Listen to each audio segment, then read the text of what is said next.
Workers in Kwinana's industrial area in Perth South are frustrated over heavy congestion on local roads.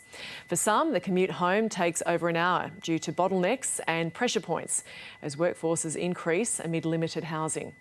The Industries Council says more needs to be done to fix the problem if infrastructure has any hope of keeping up with industry. From the outside, a pristine beach with factories full of workers. But on the ground at peak hour, it's complete chaos in Kwinana's industrial area. So the local workers, they already do work quite long days, and then to add into that the congestion they face trying to leave shift at the end of the day with the other operational industries and other project sites, it's quite challenging. Colin Powers has employed an extra 3,000 workers as he expands his cement business, but he fears housing availability and local roads aren't keeping up. I think, like all of Perth, there certainly is a challenge with housing and accommodating these people, but it will be particularly predominant in this area, especially as it continues to grow. The Western Trade Coast, which includes the industrial area, contributes $15 billion per year to the economy and employs more than 40,000 workers. Projects like Westport and AUKUS will only ramp up activity in Kwinana.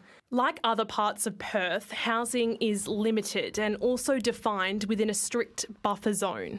The Kwinana Industries Council has released its election manifesto, outlining what it says is needed to turn this area into an economic powerhouse.